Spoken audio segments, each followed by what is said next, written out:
सुनौलो घामले नुहाएको हरियालीले ढाकिएको एक सुन्दर पहाडी गाउँमा एउटा सानो परिवार बस्थ्यो। बुवा, आमा, छोरा अर्जुन र छोरी सीता। उनीहरूको जीवन कृषि र पशुपालनमै रमाइरहेको थियो। घर वरिपरि रङ्गीचङ्गी फूलहरू फुलिरहेका थिए, गुलाब, सयपत्री, चमेली। बगैँचामा मधुर आवाजमा हाँस र कुखुराहरू घुमिरहेका थिए। गोठमा गाई, भैँसी र बाख्राहरू आरामले बसिरहेका थिए।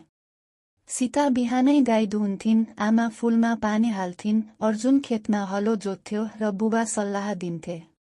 बिहानदेखि बेलुकासम्म खेत, बगैँचा र गोठमै रमाउने जीवनमा उनीहरू कहिल्यै थाक्दैनथे। त्यही नै उनीहरूको खुसी थियो।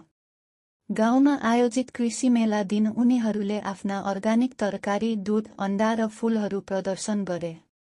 सबै गाउँले चकित भए। अर्जुनको तरकारी र सीताको फूलको सजावटले पहिलो पुरस्कार जित्यो।